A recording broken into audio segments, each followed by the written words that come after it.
Hi, Misha here, and this is not, what would you consider the first line in Star Trek starships. This is the Axanar cargo ship, cargo vessel, freighter, as seen early on in Enterprise Season 1, the episode Fight or Flight. And this is a die-cast model from Eaglemoss in their standard line. Obviously, they're not going to do an XL of something that really no one else has even bothered to do a model of, period. And, okay, as I usually give disclaimers on these Star Trek model things, yes, I'm blind, so I'm actually not sure if this is right way up or not. And hey, it's not me this time, because they actually, when the directors, they wanted this ship, they wanted it to be alien and not easily distinguishable. So, and it fits in the stand pretty much both ways equally. So, if that's the right way up, awesome. If not, I'll put it in this way. So, one way or the other, I got it right. And, as many have pointed out quite kindly, hey, there's no up and down in space anyway. You know, I would say this way with the slope seems up, but on the other hand, then you don't really have a command. You have this thing sticking down. They really would seem like it was a command module. Welcome to my thought processes. It's a cargo ship. Now, there's not a lot to say about the actual ship, although we did see the inside of it, which is more than we see for a lot of alien ships. This was a ship that Enterprise ran across in space. It was derelict. It was an old cargo freighter. Obviously, it was pretty space-worn and used. Had a crew of 15, and it was about 92 meters long. And that's literally all we know.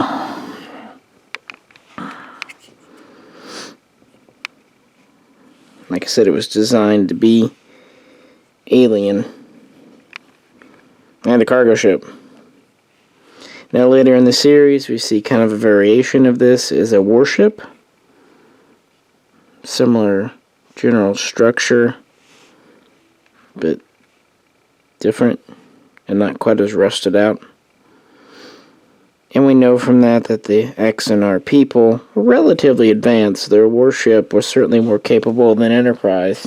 Of course, at that time, Enterprise basically had spatial torpedoes. That was the episode where they themselves fabricated 2 out of their 3 phase cannons. They had one on board they were using as kind of a pattern.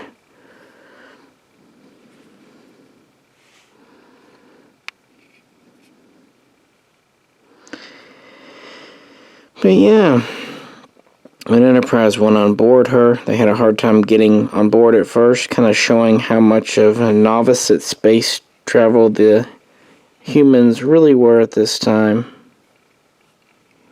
Then they found a rather horrific sight. The 15 crew had been sucked, and not in the good way. They had basically had their blood sucked. Basically space vampires, but instead of, fangs, they used pumps, blood pumps, to take whatever thing the aliens wanted. They called them body suckers in the episode.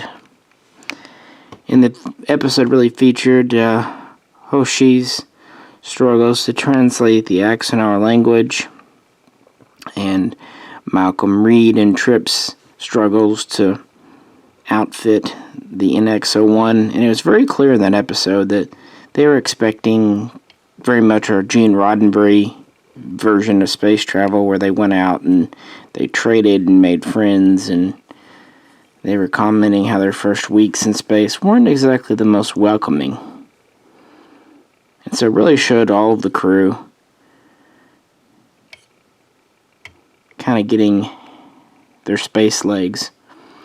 Probably the best adapted in the series was Travis Mayweather, who had been a cargo freighter crew member and pilot. Even Archer was pretty new to it. Now, Phlox obviously had some space experience, too. So, as I said, there's not much to say about this model.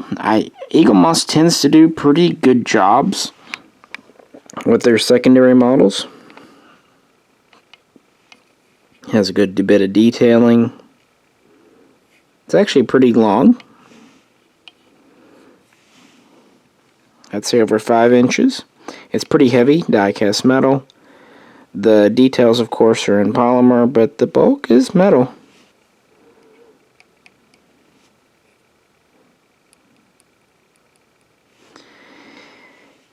Comes with the usual stand, numbered. We're pretty much getting to the end of the collection now. They're ending at 180, and they're just kind of filling out ships. And because Enterprise was recent, when CGI was becoming cheap and effective, they were able to create so many more new ships for Enterprise than we'd seen in previous shows, even than we'd seen in Voyager and Deep Space Nine, which really did make it feel like a different era. They made this ship for the episode. They also pretty much had a heavily modified version for the Axanar warship at the end. And they even were able to make a body sucker ship. Which is funny because just a couple episodes later, they had put so much into the pilot in this episode, they didn't actually finish up doing the Klingon D4, leading to one of the biggest continuity gaffes in the whole series when they used the Katinga. But I did a video on that, so I'll shut up. So, to kind of flesh out this video, I thought I'd talk about my own thoughts on Enterprise, because I saw this when it first aired. I was an adult at the time, a young one, but still an adult. Had my own apartment with a girlfriend at the time. Was in college, sophomore or junior, something like that. Whatever. Little apartment, about 650 square feet. It was fall. This is well before Netflix or anything. And I was pretty excited because we had UPN. Back in high school, when Voyager switched over to UPN, I didn't have it. And I remember having a friend at school record a few episodes. Now, the first season of Voyager was on CBS or NBC or whatever. But then season 2 and onward was on UPN. So a friend actually did record a handful of episodes for me on VHS and bring them to school so I could watch them. But of course, that wasn't really sustainable. Luckily, Deep Space Nine stayed on CBS. But I really lost touch with Voyager after season 2. I remember I was getting my first guide dog in the late 90s. Brandy, if anyone cares. And I was there when we were talking about Star Trek with one of the people up in New York, and he was telling me that there was a Borg on Voyager now, and I thought that was weird in a cool way, and so that's the first I'd really ever heard about Seven of Nine. Keep in mind, this was early days of the internet, and I gotta be honest, when I was on the internet at that time, if I wasn't talking to girls on ICQ, I was probably using Napster to download music. Different time, huh? So anyway, I did watch the end of Voyager, actually at the same girlfriend's house, because they had UPN. And so Enterprise was the first I was able to pick up a series from the get-go and watch it. So it came on. And I didn't hate Broken Bow. I liked it. I was always a big fan of Quantum Leap, so already predisposed because of Scott Bakula. And I kind of like the slower pace of Enterprise. For me, being blind, it's more dialogue-driven episodes were easier for me to follow and more intriguing. Although I know some people say they're boring. But I like that it took its time to try to establish a new feel. Now, I'm not a big fan of prequels, though. I will say that. But for the most part, especially after Season 2, but even in Season 1 and Season 2, they had episodes like this one that did a really good job of being prequel episodes, at least as good as prequels could be. They really did try to get away from the Starfleet mindset, but they might have gone a little too far in the other direction. You know, in Next Generation, especially in the first 2 seasons of TNG, the Enterprise is the biggest, baddest, assest thing we see, with only the Romulan Warbird really challenging it, and then at the end of Season 2, the Borg Cube. But it never really fought the Warbird, and the Borg Cube, that's its own story. Voyager 2, especially in the first couple of seasons, was the most powerful ship around, and even throughout its run, generally was. You know, its main adversary in Season 1 were the Kazon. Woohoo. Not a big fan. Although, you know, Nog was a Kazon, so that was cool. I could tell it was him immediately. Some people couldn't tell because of the makeup, but the voice was such a dead giveaway. R.I.P., dude. R.I.P. Anyway. So it was nice to see that the human ship, the pride of the fleet, the NX-01, was kind of lame. But I think they might have gone a little too far in that other. But it was interesting. But you could tell with the NX class, it was definitely built for exploration. It was fast. It had, you know, spacious rooms. There's a lot of room on the saucer. It was kind of at that TNG luxury liner. And they did leave port early because they wanted to deliver, what was his name, Keg, something, the Klingon ambassador who'd crashed on Earth, actually Oklahoma, very near where I live, like an hour from here. They wanted to take him home, so they did leave port early. And so when they did, the only defensive systems they had were polarized, the hull plating. They didn't have shields. And for offense, they only had spatial torpedoes, predecessor to photonic torpedoes, which were an early version of photon torpedoes. Anyway,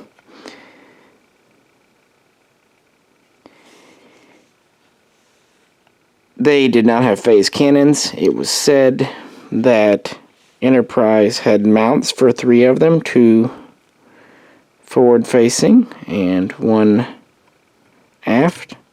There was 1 prototype cannon or pre-production cannon on board the ship, but it wasn't installed. So like I said, Reed and Tucker and their crews helped install it, and then they actually fabricated it on board. They did address the fact that Enterprise did not have replicators, but you know, has a machine shop, which is totally believable. Even small U.S. destroyers have manufacturing fabrication facilities. And so a ship intended for long-range exploration, deep space, that may not come to human port for months, maybe even a year, would definitely have the ability to assemble stuff. And really having parts like cannons you can't essentially build from the ground up is useless, because if you can't rebuild it, how are you going to repair it in space? Kind of harkening back to old whalers and 19th century Earth history, which had routine voyages of 3 years. They had to have everything on board. You know, they had carpenters and all that. Oftentimes the carpenter would double as a surgeon. Good times. Probably using the same saws, too. So the episode had an element of believability. It also had an element of body horror and just general alienness about it, which I really appreciated, the ambiance, the atmosphere. And at the end, they were having a bit of a time convincing the Axanar warship that they weren't the ones who killed the crew of this Axanar cargo ship, because, hell, they'd never heard their language before. What they had as a universal translator was a very early version and required a lot of input. Now, they kind of got away from this later in Enterprise, and I don't begrudge them for that, because seeing a few episodes with Hoshi learning a language is interesting. But if it had to happen every time they encountered an alien race, it would get tedious soon. But at least they addressed the fact that they didn't have the same level of universal translators Next Generation. They also didn't have tractor beams. They had to use the grappler. Again, they didn't have shields. They had phase cannons, which very obviously were not phasers. They were kind of literally cannon style. And they did address earlier plasma cannons in the series, kind of showing the progression from kinetic weapons like we have today to plasma to particle.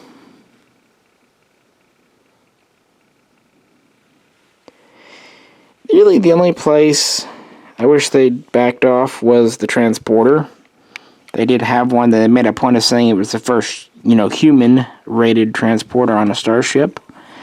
I just wish they hadn't had it at all. Maybe introduce it later in the show. But as far as I understand, that was something that they insisted Enterprise and XO1 have, that the producers, whatnot, the powers that be above, the writers, said there had to be a transporter. So they put it on board, but they used it very reluctantly.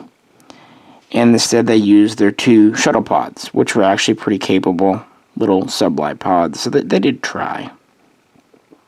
I also liked the acting. And I liked that they carried over. If something happened in an episode, for example, events in Fight or Flight, would be referred back to and drawn upon in later episodes.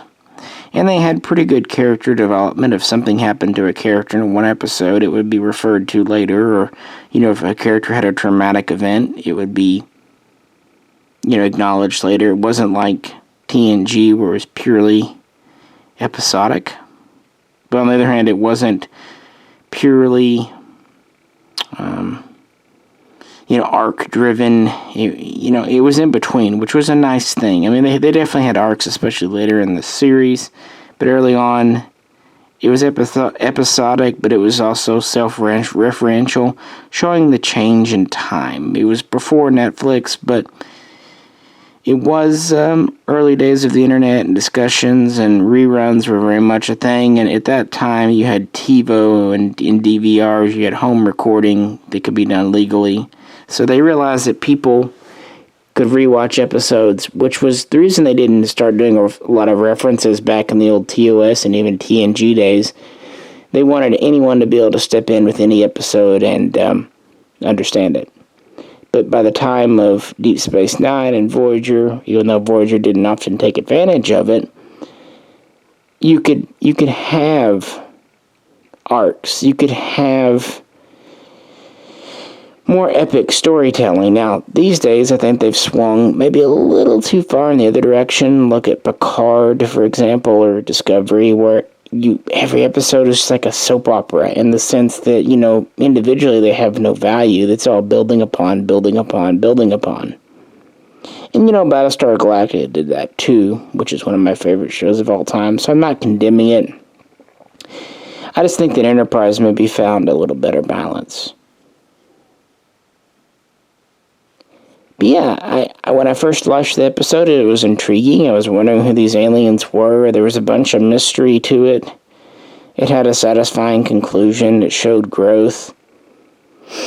Now, the series was not at all perfect. I definitely had my complaints, and some of the other episodes in Season 1 and Season 2 were just downright lazy writing. But this early on, the first few episodes, really they were trying to make it have its own feel. And a good part of that was giving so many new CGI models.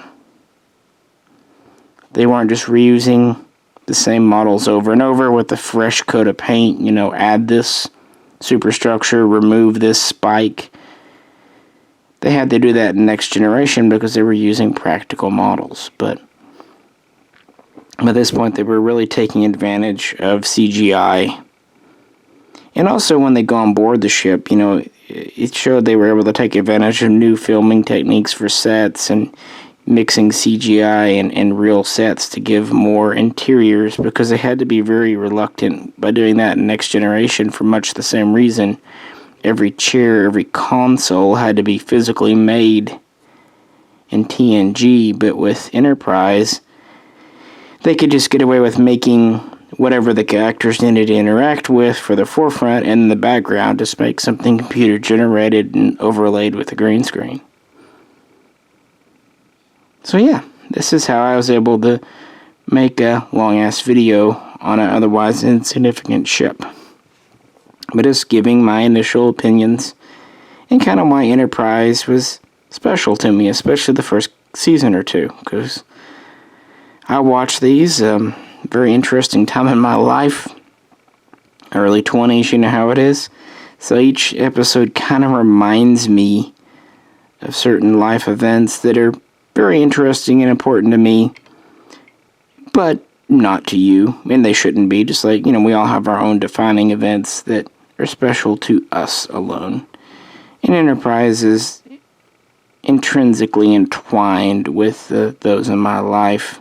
There are other series that are that way too, Battlestar Galactica, for example. And as a younger kid, Star Wars. But yeah, as I've said, I really like that Eaglemoss is doing these secondary ships that no one else has done before. It really brings the world alive. You can really lay them out and feel like you've got a complete universe. And they do a really good job for the size and the money. I really do think that for the $20 or so these cost, you get a neat little model, you get a good stand, you get an individually numbered base, and you even get a nice magazine, color, glossy, 16 some odd pages, and a reusable collector's box. I mean, nothing special, but it's something neat, and they release 2 a month, and they've been doing this for over 6 years. But after over 170 issues, we are coming to the very end, and they're just kind of wrapping up odds and ends that they haven't done before. So a lot of cargo vessels and shuttles here towards the end, and then probably one big nice surprise at issue 180. Anywho, that's just my ramblings and thoughts on Enterprise, and an interesting ship, if not particularly memorable. Anyway, I'd love to hear what you thought when you first saw Enterprise, or what you think of this ship. And also, please let me know what side is up. Why don't we call this one, because the front's smooth, the smooth side, and this other one the bumpy side, just so I know which is which, or whatever you want to do. Of course, this one has the big spine in the back. Yeah, whatever, just let me know. Not that it really matters, frankly, because it sets on there both ways. Alrighty, folks. Appreciate you tuning in. This is Misha. Catch you very soon next time.